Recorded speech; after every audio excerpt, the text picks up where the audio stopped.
Hello students, आज हम अंशों के प्रीमियम पर निर्गमन के प्रश्नों को हल करेंगे।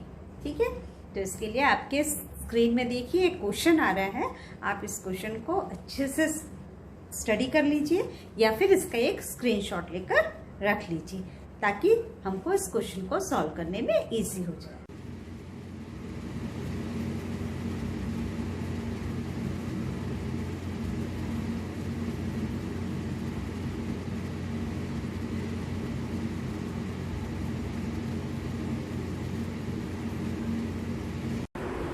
तो अब आप क्या देख रहे हैं, हम आवेदन का 4 रुपए है ना। तो आवेदन का 4 रुपए है, अंश कितने हैं हमारे 10,000 हैं।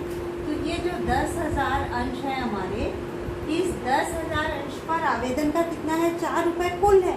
तो उस 4 रुपए कुल में वो क्या बता रहा है, देखिए 1 रुपए प्रीमियम का है ना। तो लेकिन जब हमको राशि प्राप्त होगी तो वो कुल राशि प्राप्त होगी। ठीक है, बैंक खाते में जब हम प्रविष्टि करेंगे तो हम कुल राशि की यानी टोटल अमाउंट कितना है, टोटल आवेदन का 4 रुपए है, इसीलिए हम इसको 4 रुपए से गुणा करते हैं तो हमको कितना मिलता है हमें 40,000। ठीक, तो ये 40,000 रुपए हमारा कहाँ चले जाएगा, बैंक में। देखिए बैंक खाते में हमारा यहाँ 40,000 रुपए और अंश आवेदन खाता से में 40,000। क्लियर हो गया। देखिए, और हमारा नरेशन क्या हुआ, 10,000 अंशों पर 4 रुपए प्रति अंश आवेदन राशि प्राप्त हुई। ठीक है, पहली प्रविष्टि में हमको क्या करना है कि आवेदन में जो 4 रुपए है उसमें आपको देखिए ब्रैकेट में 1 रुपए प्रीमियम बता रहा है। तो वो 1 रुपए प्रीमियम है, लेकिन उसको अलग कब करना है, जब हम आवेदन की राशि को अंश पूंजी खाते में हस्तांतरित करेंगे। तो हमारे पास दूसरी प्रविष्टि क्या होती है, दूसरी प्रविष्टि हमारी क्या हो जाती है, अंश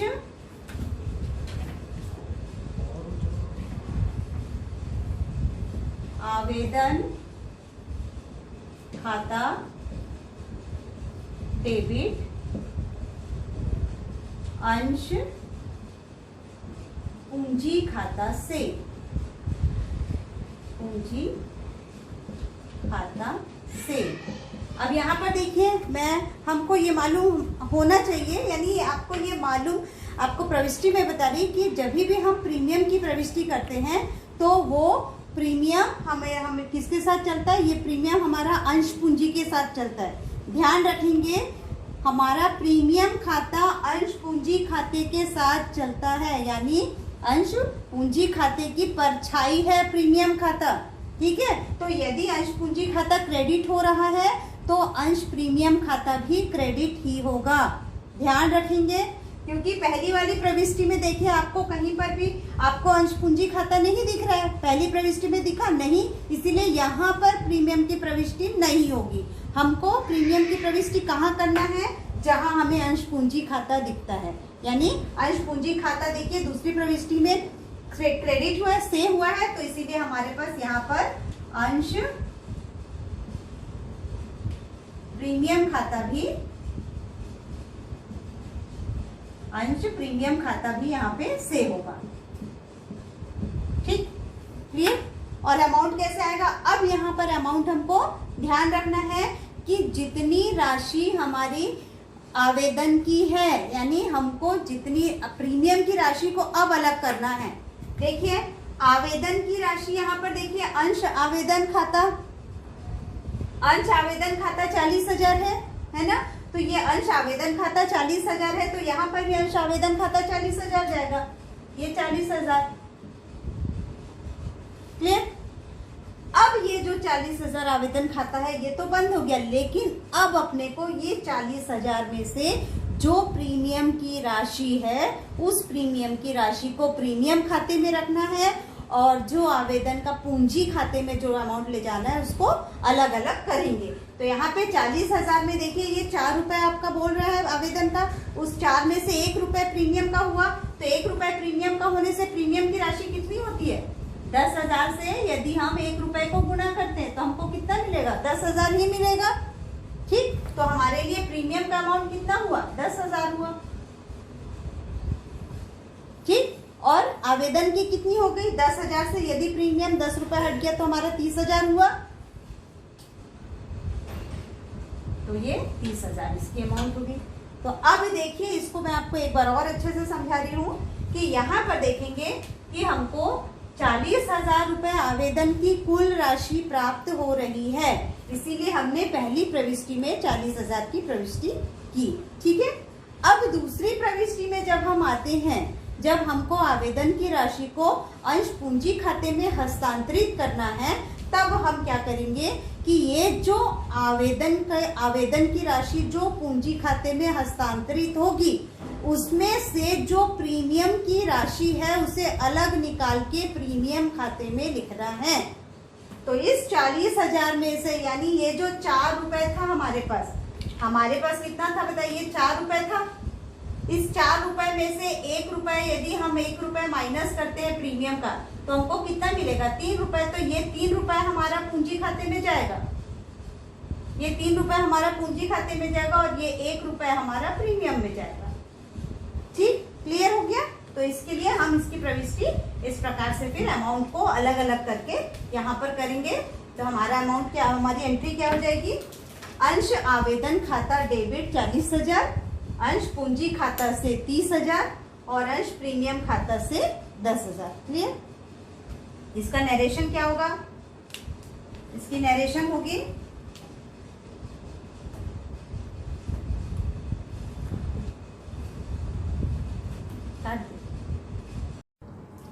तो अब ना हमारा एंट्री हो गया। अब नरेशन क्या बना अपना, 10,000 अंशों पर 3 रुपए प्रति अंश पूंजी खाते में और 1 रुपए प्रति अंश प्रीमियम खाते में हस्तांतरित हुआ।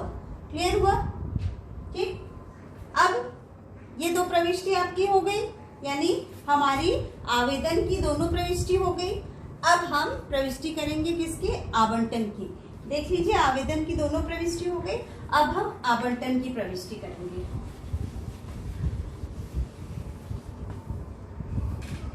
ठीक, अब हमारा आवंटन का होता है, तो आवंटन में देखिए राशि क्या है। आवंटन में हम सबसे पहले देय की राशि करते हैं, एंट्री करते हैं। तो यहाँ पर आवंटन कितना, 3 रुपए प्रति अंश है। तो हमारे पास कितने अंश है, हमारे पास 10,000 अंश है। इस 10,000 अंश पर हमको कितना प्राप्त होगा, 3 रुपए करके प्राप्त होगा। लेकिन अब ध्यान में रखेंगे कि जब हम आवंटन की प्रविष्टि करते हैं तो हमारी प्रविष्टि क्या बनती है, हमारी प्रविष्टि ऐसे बनती है, अंश आवंटन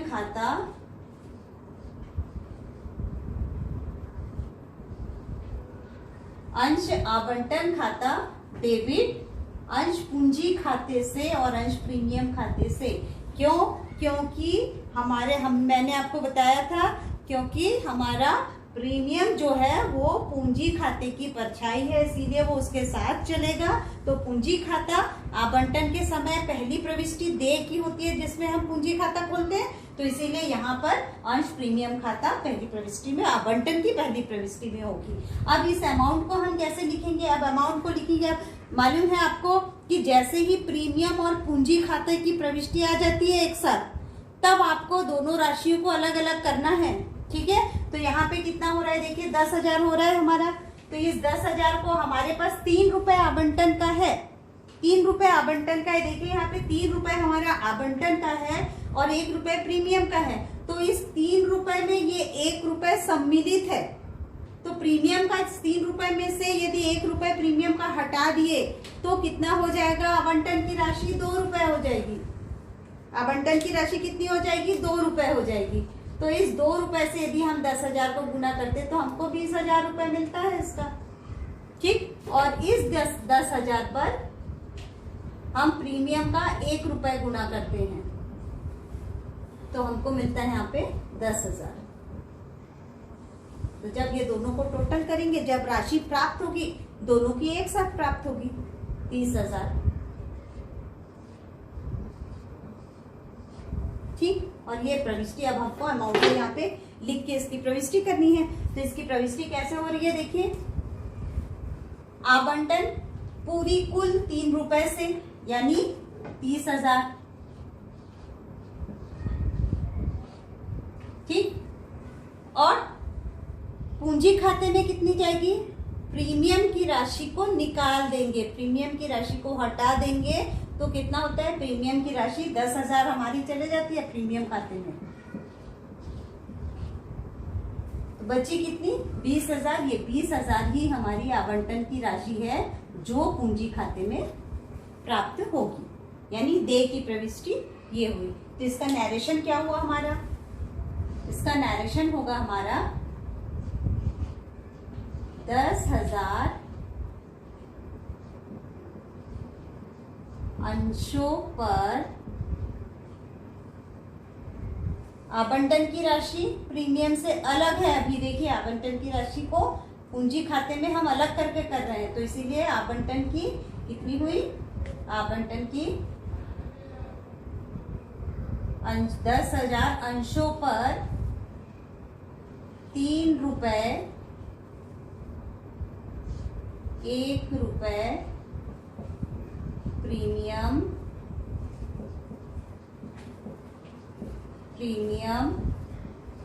सहित, देखिए 10,000 अंशों पर 3 रुपए 1 रुपए प्रीमियम सहित दे। ठीक है, क्लियर हो गया ये। अब हम इसकी दूसरी ये हमारी हो गई आवंटन की देय की प्रविष्टि हो गई। अब हमारे आवंटन की राशि प्राप्त करने की होगी, तो प्राप्त करने की प्रविष्टि क्या होगी, सीधा बैंक खाता लिखेंगे हम। तो क्या हो गया यहाँ पे, बैंक खाता डेबिट और अंश आवंटन खाता से। अब जब यहाँ पर बैंक खाता आया मतलब पूरी राशि एक साथ मिलेगी, है ना। जैसे यहाँ पे बैंक आ गया है, इसका मतलब हमको पूरी राशि एक साथ मिलेगी, यानी 3 रुपए एक साथ 10,000 अंशों पर मिलेगा। तो कितना हो जाएगा ये 30,000।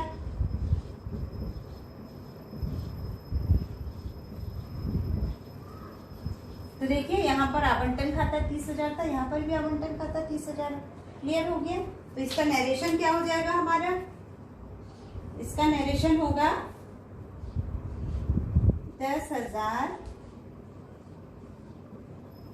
अंशों पर 3 रुपए आवंटन के प्राप्त हुए। आप यहाँ पे आवंटन, यहाँ पे 3 रुपए इसको लिख सकते हैं, जैसे हमने पहले में लिखा था 3 रुपए 1 रुपए प्रीमियम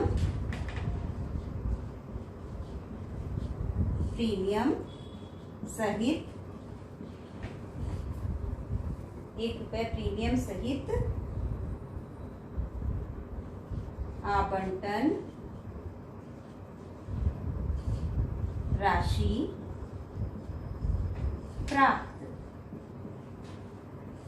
हुई। ठीक हो गया, क्लियर। देखिए आपको दोनों प्रविष्टियां, आवंटन की हमारी ये तीसरी प्रविष्टि थी, आवंटन की राशि जब प्राप्त हुई तो वो हमारी चौथी प्रविष्टि हो गई। तो आवंटन की ये दोनों प्रविष्टि क्लियर है आप लोगों को। ठीक, देख लीजिए अच्छे से। ठीक, अब हम आते हैं किसमें, प्रथम याचना पर। जब हम प्रथम याचना पर आते हैं तो हमारे पास फिर वापस प्रथम याचना कैसे होता है, प्रथम याचना ठीक आवंटन के रूल को फॉलो करता है ना। प्रथम याचना ठीक आवंटन के रूल को फॉलो करता है, तो इसीलिए यहाँ पर भी पहले हम देय की प्रविष्टि करेंगे और उसके बाद राशि प्राप्त होने की। तो देय की जब हम आवंटन, यहाँ देखिए प्रथम याचना दिया है आपके पास, यहाँ प्रथम याचना में राशि कितनी हो रही है, 4 रुपए हो रही है। ठीक है, तो जो 10,000 अंश हमको मिल रहे हैं, इस 10,000 पर हमको प्रीमियम का पैसा फिर अलग कर लेना है पहले से। तो 10,000 पर यदि हमारा 1 रुपए प्रीमियम है तो 10,000 हमारा प्रीमियम का हो गया। और कितना, 4 में से 1 रुपए हम निकाल दिए प्रीमियम का, तो कितना हो रहा है 3 रुपए। तो 3 रुपए का 30,000 हमारा अंश पूंजी खाते में हस्तांतरित होगा। यानी टोटल हम कितनी राशि प्राप्त करेंगे, 40,000। ठीक, कैलकुलेशन आप देख लीजिए, समझ आ रहा है आपको। चलिए अब इस अमाउंट को हम यहाँ लिखते हैं। तो यहाँ पर देखिए, जैसे ही हम प्रथम याचना में जाते हैं तो वो आवंटन के रूल को फॉलो करता है, इसीलिए यहाँ पर क्या हो जाएगा हमारा, प्रथम याचना। प्रथम याचना खाता डेबिट, अंश पूंजी खाते से, अंश प्रीमियम खाते से। राशि क्या हो जाएगी, अब देखिए याचना की कुल राशि कितनी है, 4 रुपए है।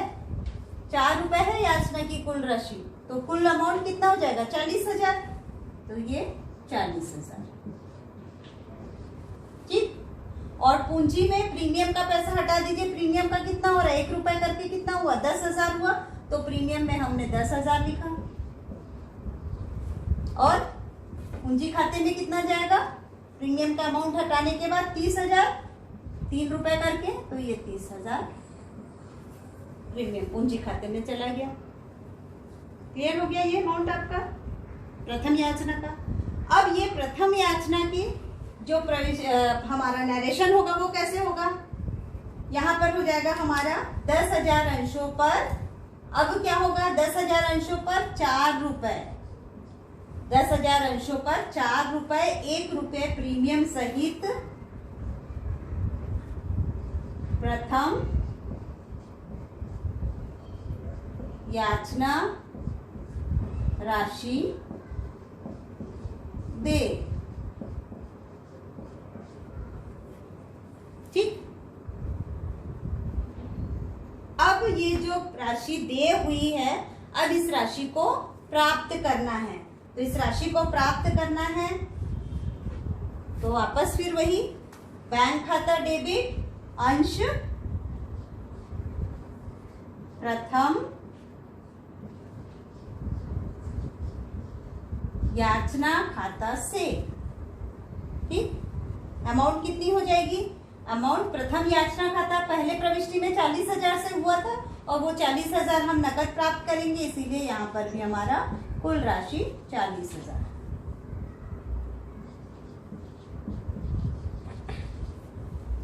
ठीक। और नरेशन क्या हो जाएगा, नरेशन हो जाएगा 10,000 अंशों पर कितना, 4 रुपए। 10,000 अंशों पर 4 रुपए, 1 रुपए प्रीमियम सहित क्या हो जाएगा, प्रथम याचना राशि प्राप्त हुई। ठीक है, हो गया आपका ये पूरा कंप्लीट। तो देखिए प्रथम याचना भी आपका क्लियर हो गया। अब हम आते हैं यहाँ पर अंतिम याचना। अब हम अंतिम याचना पे आते हैं। तो अंतिम याचना पर भी देखिए आपको क्या कैलकुलेशन है। अंतिम याचना पर भी ब्रैकेट देखिए, अंतिम याचना 3 रुपए है जिसमें 1 रुपए प्रीमियम बोल रहा है, तो यहाँ पर भी सेम वही होगा। 10,000 अंश है जिस पर हमको प्रीमियम का पैसा अलग करते हैं। इस 3 रुपए से हम 1 रुपए प्रीमियम का पैसा अमाउंट अलग कर देते हैं, तो हमको कितना मिलेगा, 2 रुपए। तो ये हो गया हमारा 20,000।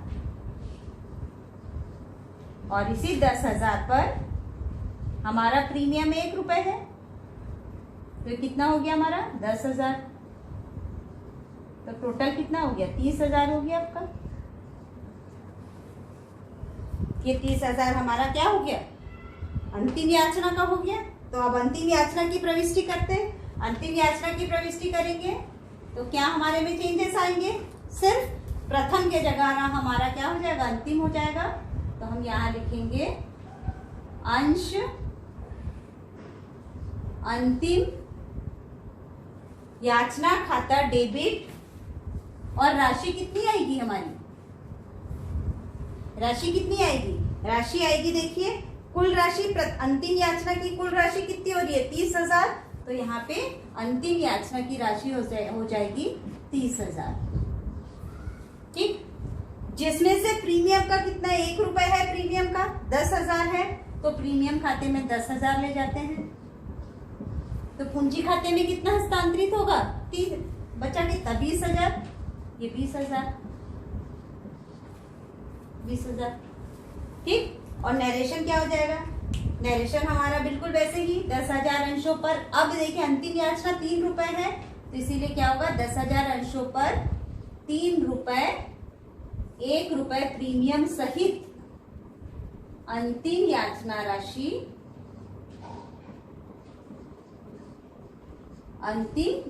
राशि दे। क्लियर हुआ? अब ये राशि प्राप्त होगी, अंतिम याचना की प्राप्त होगी, तो हमारे पास फिर क्या हो जाएगा, प्रथम के जगह हमको क्या लिखना है, यहाँ पर अंतिम लिखना है। तो हमारी प्रविष्टि क्या होती है, बैंक खाता डेबिट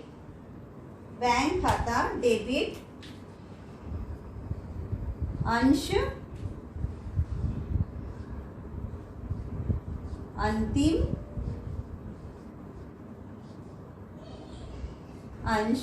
अंतिम याचना खाता से। अमाउंट कितनी होगी, देखिए सीधी सी बात है, पहली प्रविष्टि अंतिम याचना 30,000 से एंट्री थी, तो यहाँ पर भी वही 30,000 की एंट्री करेंगे हम, और यही 30,000 हमें नकद प्राप्त होगी बैंक के माध्यम से, तो ये हो गया हमारा 30,000। क्लियर?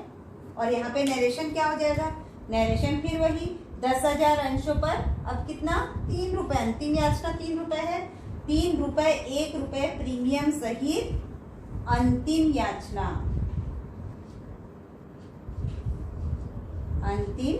याचना राशि प्राप्त हुई। ठीक, तो ये हमारा क्वेश्चन कंप्लीट होता है। ठीक, तो आपको यहाँ पे इस क्वेश्चन को आप इस प्रकार के क्वेश्चन को आप बनाइए और प्रैक्टिस कीजिए, लेकिन यहाँ पर ध्यान रखेंगे कि अभी जो हमने प्रश्न हल किया उस प्रश्न में हमारी प्रीमियम की राशि आवेदन के साथ भी थी। देखिए, आवेदन के साथ प्रीमियम राशि थी, फिर आवंटन के साथ प्रीमियम राशि थी, उसके बाद प्रथम याचना के साथ भी प्रीमियम राशि थी और अंतिम याचना के साथ भी प्रीमियम राशि थी। यानी ये ऐसा प्रश्न है जिसमें प्रीमियम के सारे कंडीशन पूरे हो जाते हैं, और ये प्रश्न आपको इस वर्ष बोर्ड वालों को 8 नंबर का आया है। ठीक है, तो ये आपका क्लियर होता है। आप हमेशा ध्यान में रखेंगे कि आवेदन की जो पहली प्रविष्टि हम करते हैं वहां पर हमको पहले बैंक की प्रविष्टि करनी है, और दूसरी प्रविष्टि जब हम करते हैं आवेदन की राशि को पूंजी खाते में हस्तांतरित करते हैं, तब प्रीमियम खाता खुलते हैं, है ना। आपको हमेशा ध्यान में रखना है कि प्रीमियम खाता यदि क्रेडिट हो रहा है, हम क्रेडिट कर रहे हैं, तो पूंजी खाता यदि हमारा क्रेडिट हो रहा है तो हमारा प्रीमियम खाता भी क्रेडिट ही होगा। आप अपने दिमाग में हमेशा इस बात को चलाइए कि अंश पूंजी खाते की परछाई अंश प्रीमियम खाता है। ठीक है, तो इसीलिए जब भी अंश प्रीमियम खाता आपको खोलना है तो आप दिमाग में रखिए कि वो क्रेडिट होगा। क्यों? क्योंकि अंश पूंजी खाता भी उस समय हमारा क्रेडिट होता है। क्लियर? सॉरी। तो ये आप इस प्रश्न को एक बार 2 बार और हल कीजिए और इसके जैसे और प्रश्न निकाल के हल कीजिए। तो थैंक यू। अब हम अगले क्लास में पट्टे पर अंशों के निर्गमन को लेकर मिलेंगे। Thank you.